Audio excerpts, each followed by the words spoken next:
और चूंकि अभी हम देख रहे हैं, जैसे कि आप सभी ने देखा, एक छोटा सा उदाहरण, हम कभी अपनी इंद्रियों पर कंट्रोलिंग कर ही नहीं पाते। मानव स्वभाव ऐसा है कि जैसे भी कुछ नया आया तो उसको हमारी देखने की जो उत्साह होता है, और तो हम फट से उसके लिए प्रयास करने लगते हैं। जैसे कि अभी एक घिबली ऐप आया है, आपने देखा, हम सभी किस तरह से अपनी फोटोज को उसमें डालकर और फिर कार्टून की तरफ बनाकर डाल रहे हैं, जबकि ये बहुत गलत है। परंतु अब चूंकि मार्केट में कुछ भी नया आता है तो हम उससे बहुत जल्दी उसकी ओर आकर्षित होने लगते हैं, क्योंकि वो आकर्षक है। तो वैदिक शास्त्रों में ऋषि मुनियों को हमने देखा, उनका उनकी जीवनचर्या कितनी साधारण थी। हमें भी प्रयास करना है कि वैसे ही हम समझते हैं कि आज की जीवनचर्या में हमें इन चीजों का बहुत हमारा उपयोग हो गया है, और चूंकि महत्व है, हमें अपने जीवन में इन्हें शामिल करना ही पड़ता है। बहुत सारी हमारी इंफॉर्मेशन इनके माध्यम से जाती हैं। हमारा पूरा जीवन इन्हीं से जुड़ा हुआ है। बहुत से लोगों का जीविकोपार्जन ही इसी से ही हो रहा है। हमें इसलिए भी शामिल करना पड़ता है क्योंकि हम जॉब में इसके बिना काम चलता ही नहीं है। तो इस परंतु इसलिए भी निर्धारित करेंगे क्योंकि हम सभी जानते हैं और सभी इतने अनुभवी हैं, पढ़े लिखे हैं, कि हम इसकी जो रेज होती हैं, हानिकारक जो वेव्स होती हैं इसकी, वो यदि हमारी बॉडी के आसपास, हमारे शरीर के आसपास यदि हम सोते समय रख देते हैं कहीं, तो वो निकल कर आती हैं और जो हमारे शारीरिक ऑर्गन्स को बहुत ही ज्यादा दुष्प्रभाव डालती हैं। तो इसलिए भी हमें इन्हें इन हमसे दूर रख देना चाहिए। वाइब्रेट करके, वाइब्रेशन पर करके रख दे आप, ताकि रात में आपकी नींद भी डिस्टर्ब ना हो और आप पॉजिटिवली सो पाए। तो इसलिए बहुत सकारात्मक जब सोने के लिए जाएं तो कम से कम 5 मिनट, कम से कम 5 मिनट आप चाहें तो अनुलोम विलोम कर सकते हैं, जो कि खाने को 3 घंटे हो चुकी है। तो आप अनुलोम विलोम भी कर सकते हैं। हल्का सा आप ओम का 3 बार नाद भी कर सकते हैं, ताकि पॉजिटिव वेव्स आपके ब्रेन में आ जाएंगी, आपके मस्तिष्क में आ जाएंगी, और आप उस सकारात्मकता के साथ सोएंगे, ईश्वर को धन्यवाद करते हुए कि हे ईश्वर, आपने आज का हमारा जो सफल दिवस बनाया, उसके लिए, जो आपने पूरे काम हमें सफल करवाए, उसके लिए आपका हृदय से धन्यवाद। ऐसे धन्यवाद करते हुए आप ईश्वर को, और फिर सोने जाएंगे। जब सोने जाते हैं, किसी को यदि नींद नहीं आने की समस्या है, तो आप पैर के तलवे में नारियल के तेल से, गर्मी में नारियल के तेल से, ठंड में सरसों के तेल से आप यदि मालिश करते हैं तो बहुत अच्छी नींद आपकी आएगी। प्रयास करें कि जब सोने जाएं तो पिंडलियों में भी अपने हल्के से मालिश कर लें। पिंडलियों की जो वेन्स है हमारी, वो इतनी टाइट हो जाती हैं आजकल की जो हमारी दिनचर्या हो गई है। हम गृहिणियां खासकर घंटों गैस स्टैंड के यहाँ खड़े रहते हैं, तो इसलिए बहुत आवश्यक है। आजकल वेरिकोस वेन्स की जो बहुत ज्यादा समस्याएं आ रही हैं, पिंडलियों में, घुटनों में दिक्कत हो रही है, तो ये हल्की सी मालिश करके जब आप सोने जाएंगे तो बहुत अच्छी नींद आपकी आएगी। पूरे दिन आप सकारात्मक रहेंगे। दूसरे दिन की आपकी जो उठेंगे तो सकारात्मक ही होकर उठेंगे। आपका जो माइंड है वो बहुत ही पॉजिटिव रहेगा। ये थी हमारी पूरे दिन की दिनचर्या। आपको लगा होगा कि ऐसा तो हम सभी फॉलो करते हैं, पर कितनी ईमानदारी से, ये आप परसेंटेज खुद ही निकाल कर देखेंगे कि वास्तव में आप इसको कितनी ईमानदारी से फॉलो कर रहे हैं।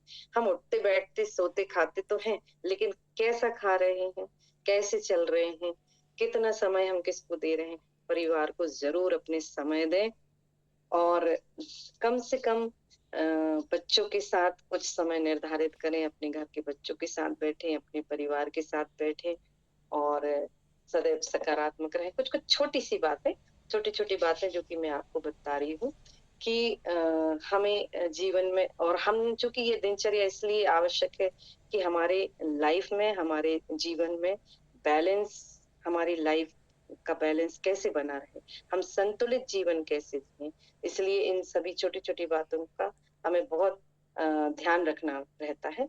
तो ये सारी चीजें मैं आपको बताती हूँ, छोटी छोटी सी बातें। जैसे कि हमें क्या करना है, वस्त्र हमेशा ऋतु अनुसार पहनना है। हम सभी जानते हैं कि आजकल फैशन के दौर में हमने देखा, मैं ऐसा इसलिए कह रही हूँ, हम सभी तो अनुभवी हैं, हमारे जो बच्चे हैं कभी-कभी बहुत ठंड में भी फैशन के दौर में कहीं शादी है, कुछ भी है तो नए कपड़े पहन रहे हैं या कहीं जा रहे हैं, तो उन्हें इस चीज़ की समझ नहीं होती है और बहुत जल्दी और कहीं सर्दी लग गई, खाँसी हो गई, तो ये बातें हमें उन्हें भी समझानी है कि हमें हमेशा कपड़े ऋतु के अनुसार गर्मी है, तो बहुत हल्के कॉटन के लाइट कलर के कपड़े पहनने हैं, बहुत ज़्यादा डार्क कलर के नहीं पहनने हैं, नहीं तो धूप अट्रैक्ट करती है, बॉडी हीट होती है, गर्म होती है और कहीं न कहीं उसका गलत असर हमारे शरीर पर पड़ता है। फिर नशा निषेध जीवन होना चाहिए, यानी कि किसी भी नशे की आदत जीवन में होनी ही नहीं चाहिए। आप यदि किसी भी नशे की आदत जीवन में आपके है, तो आप प्रयास करें उसको धीरे-धीरे अपने जीवन से अलग करने का, छोड़ने की आदत डालें।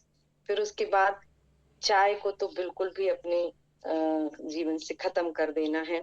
चाय नहीं पीनी है, धीरे-धीरे शक्कर और नमक आप अपने जीवन में बहुत कम लेंगे। ये हमारे यहाँ दीदी भी आपको बहुत अच्छे से बताएँगी बीच-बीच में कि इनके क्या साइड इफ़ेक्ट्स हैं, इनके क्या दुष्परिणाम हमारे शरीर पर पड़ते हैं। पानी अधिक मात्रा में पीना है। पानी अधिक पीना है, लेकिन एक बात और मैंने बताना भूल गई कि जब आप भोजन लेते हैं, तो भोजन के बीच में आपको पानी बिल्कुल भी नहीं लेना है।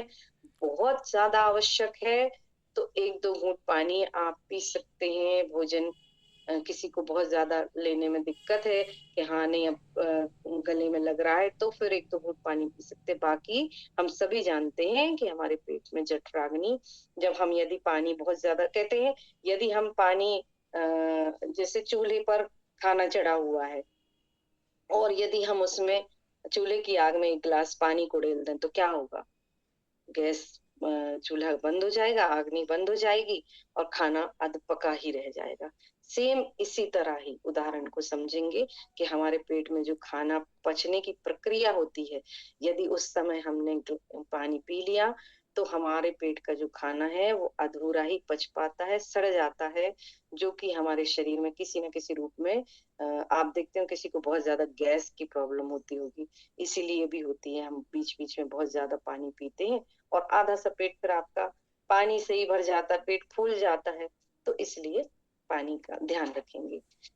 कार्य एवं आपको संतुलित भोजन लेना है। हमने जैसे कि मैंने बताया कि आपको अपना संतुलित भोजन करना है शरीर के हिसाब से। शरीर के हिसाब से इसलिए कह रही हूँ, आप ध्यान रखेंगे जिसका बहुत ज़्यादा हेवी वर्क है, जैसे हमने देखा कि जो लेबर कैटेगरी के पुरुष होते हैं या महिलाएँ होती हैं, उन्हें बहुत ज़्यादा भूख लगी, चूँकि उनका शरीर उतना वर्क करता है, उतना काम करता है।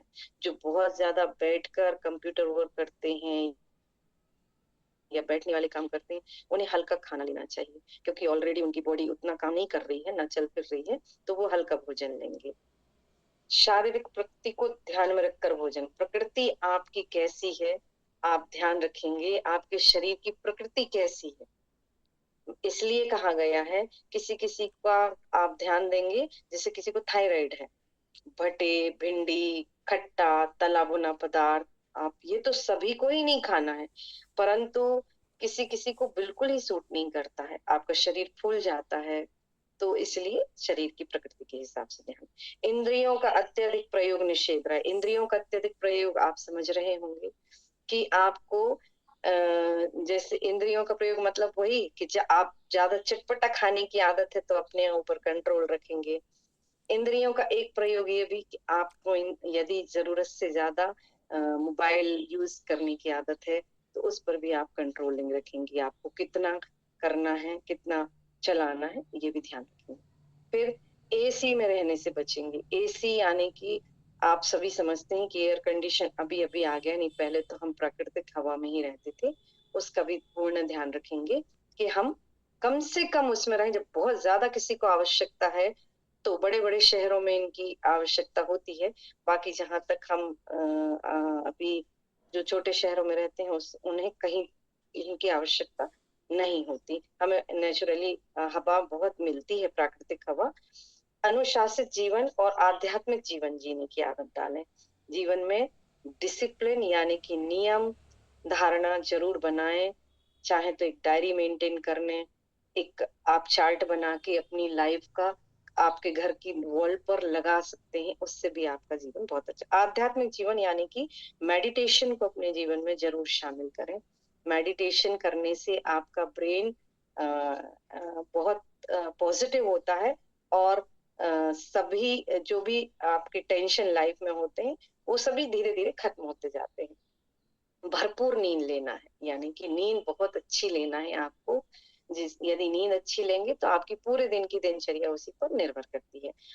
हॉबी को अपनी बनाकर रखना है, जो भी हॉबीज़ आपकी हैं, जो भी शौक आपका है, जैसे कि मैंने बताया, आप शाम को रात में खाने के बाद इनको अपने जीवन में शामिल कर सकते हैं कि किसी की हॉबी बैडमिंटन की हो सकता है आपकी बॉडी हॉबी में इतना निखार आ जाए कि कल को वही आपका एक पैशन बन जाए, एक आपका वही जीविकोपार्जन का साधन बन जाए या उसी के माध्यम से आपको समाज में बहुत सम्मान मिलने लगे या उसी से ही आपकी जॉब मिल जाए।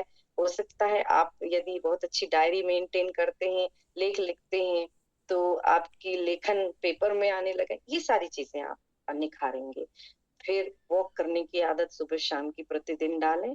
सदैव खुश रहें, दूसरों की भी तारीफ़ करने की आदत डालें। हम सभी की आदत है कि मैं श्रेष्ठ हूँ, ये तो ठीक है, लेकिन मैं ही सर्वश्रेष्ठ हूँ, ये चीज़ गलत है। तो इसको थोड़ा-सा हम दरकिनार करके कि हम सदैव अपनी अच्छाइयों को ही देखते हैं, हमेशा दूसरों को भी हमें देखना है, उनकी अच्छाइयों को भी सदैव देखना है, उनकी तारीफ़ करने की भी हमें आदत ऐसा नहीं कि हमें उनको मक्खन लगाना है, लेकिन जो वास्तविक उनमें अच्छाई है, वो हमें ज़रूर उसकी तारीफ़ करना चाहिए और हमें उनसे भी कुछ ग्रहण करना चाहिए अच्छा। सदैव हमेशा खुश रहना है जीवन में। इन सभी छोटी-छोटी चीज़ों को अपने जीवन में शामिल करेंगे, तो हमेशा सदैव प्रसन्न रहेंगे, खुश रहेंगे।